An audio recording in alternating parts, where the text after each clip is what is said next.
Lucas Miller never imagined a garden could ignite a neighborhood war. Yet, as he stood one early morning by his crumbling, vine-wrapped fence line, watching the dew glitter across the unruly sea of greenery he'd spent years cultivating, a police cruiser idled at the edge of his property. That dew wasn't the only thing shimmering under the rising sun. There was tension thick in the air, just like the heavy scent of wild jasmine curling through the breeze. His 4-acre plot, inherited from his late grandfather, sat at the western fringe of Willow Glen, a pristine, master-planned community designed with the suburban American ideal in mind. White fences, neatly trimmed hedges, muted tones on house exteriors. Every blade of grass seemed in agreement with its neighbors. But not on Lucas's land. His yard was a haven of rebellion. Towering sunflowers competed with climbing squash. Heritage roses intermingled with milkweed and wild buckwheat.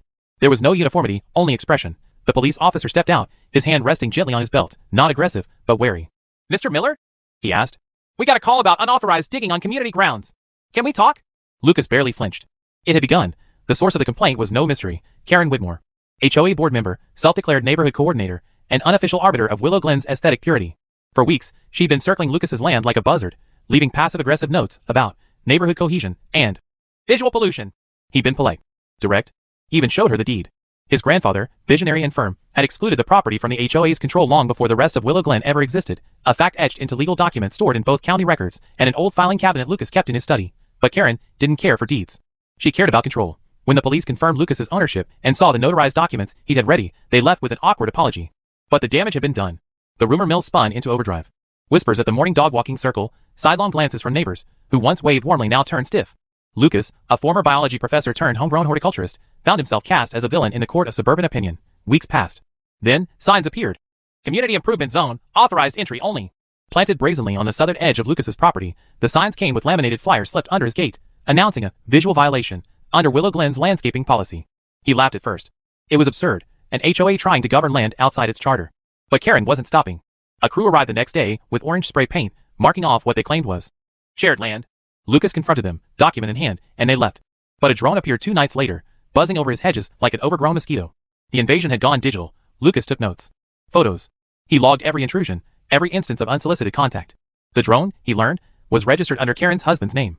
One night, he stood on his porch watching it hover like a digital peeping Tom, and he realized this wasn't just about flowers. This was ideological warfare. Then came the real breach. At 2:43 a.m., his motion sensor lit up the backyard. On camera, 3 men in hoodies dismantled a section of his back fence. Lucas, armed only with his phone and voice, shouted through the window and dialed 911. The police caught 2 of the men just blocks away. Under questioning, one admitted they were removing the illegal barrier. It was later confirmed they were hired by Karen. She claimed she thought the fence was on HOA land and needed adjustment. It was war now, in the most American way possible. Property lines, personal freedom, local governance gone rogue. Lucas escalated. He hired a surveyor. The professional combed every inch of the property, double-checked against historical plats and public records. The findings were gold.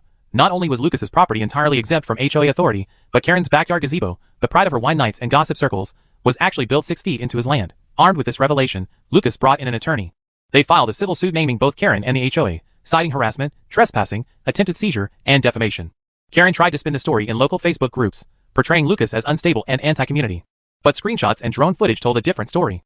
When the case finally went to court, the judge didn't just rule in Lucas's favor, he scorched the HOA's actions as negligent and unlawful, and held Karen personally liable for damages. The verdict triggered a cascade of consequences. Karen was removed from her position on the HOA board permanently. The HOA was fined and ordered to remove all encroaching signage.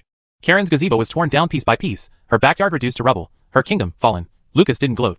But he celebrated. He rebuilt his fence, not just replaced it, but reinforced it, wrapped in trellis covered with climbing roses, and edged with spiky agave and thorny hawthorn bushes, a living deterrent. He installed solar lights, motion sensors, and security cameras. Then he threw a backyard barbecue. People came. Some curious, some ashamed, some grateful. Neighbors who'd kept their distance began to understand the battle wasn't over landscaping, it was about autonomy.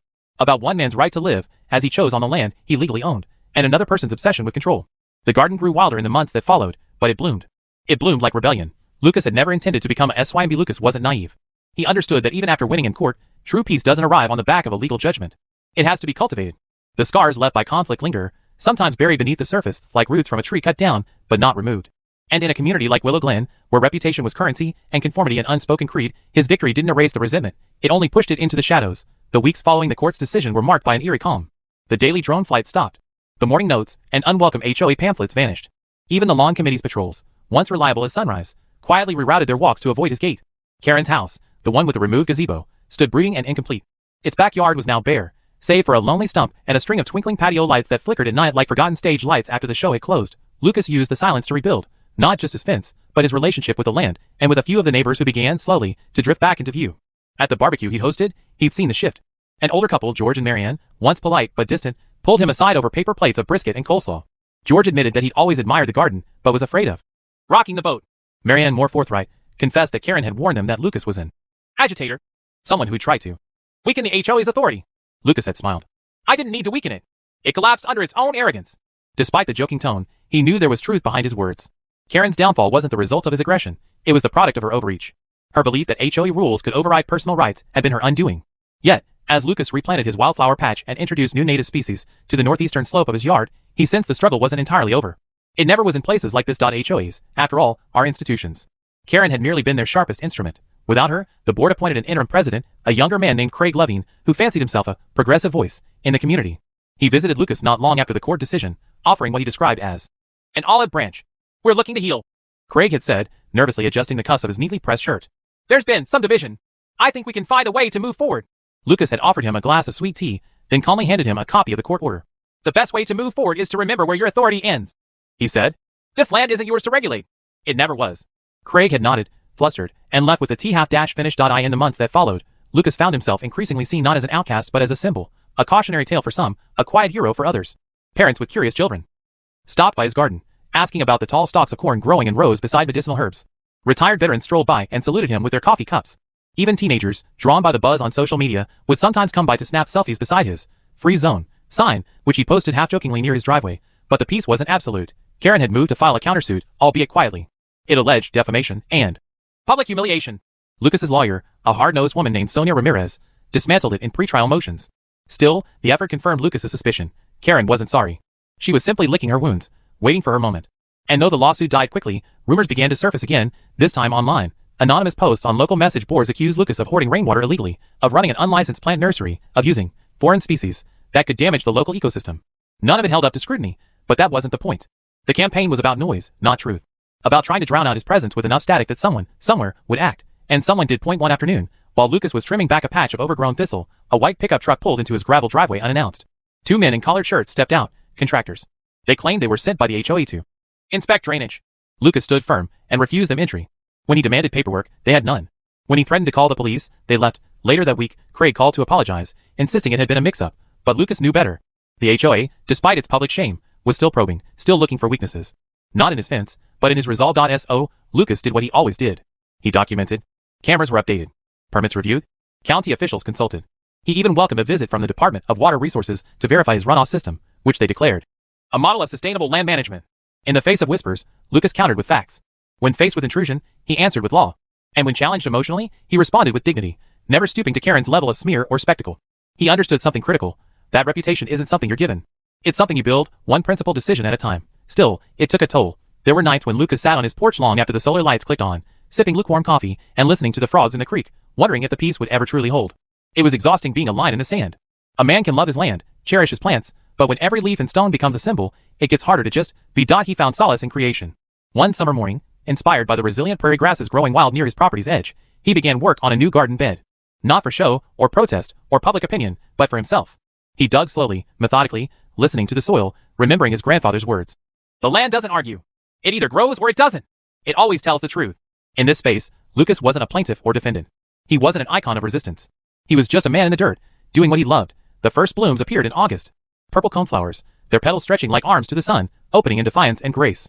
Lucas knelt beside them one morning, dirt under his nails, heart finally light. Karen sold her home that fall. The listing described it as a quiet retreat on a friendly block. It failed to mention the lawsuit, or the gazebo, or the drone. When the moving trucks came, Lucas didn't watch. He was busy in the far field, transplanting young oak saplings, seeds of the future, rooted deeply in ground no one could take from him. But he became one anyway. The frost came late that year, as if nature itself was reluctant to bring closure to a season still simmering beneath the surface. Lucas Miller had expected the cold to come crashing in, sudden, decisive, like the verdict he received months ago, but instead, it seeped in gently, first with a thin sheen of ice across the birdbath, then with brittle leaves trembling on the ends of stubborn branches. Change, as Lucas had come to understand, rarely arrived with the clarity of thunder. More often, it crept in quietly, despite the legal victory and the removal of Karen Widmore from the HOA board, and ultimately from Willow Glen altogether. Lucas remained on edge. He wasn't paranoid. He was precise. He had lived long enough to know that power, even when fractured, always tried to reassemble itself. People like Karen weren't just removed. They regrew elsewhere like invasive ivy, feeding off structure, looking for the next place to climb. But this time, things were different. The ground had shifted, Not just beneath Lucas's own feet, but across the neighborhood. At first, the silence that followed the courtroom verdict felt like a hell breath. Willow Glen, once so quick to pass judgment, had grown tentative, almost shy. Neighbors who once scowled at Lucas's sunflowers now paused beside them. A few even lingered long enough to ask questions, real ones. "Is that goldenrod or ragweed?" one elderly man asked, rubbing his chin while staring at the edge of Lucas's side yard. "Goldenrod," Lucas replied, smiling. "Ragweed doesn't stand that proud." Little exchanges like that became routine. His garden, once a point of contention, began to serve as a community junction. Not intentionally, it wasn't a protest zone or performance space, but because it had outlived the chaos. It had endured the scrutiny, the drone surveillance, the vandalism, the smear campaigns. The very plants that Karen had ridiculed as weeds and mess had bloomed season after season without apology.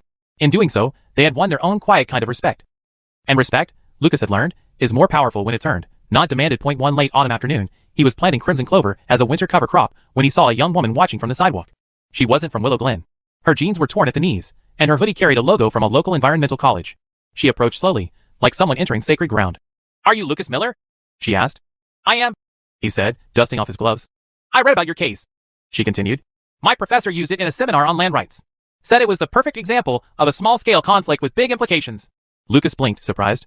"Didn't know I'd gone academic." She laughed. "You went viral first. Academic second."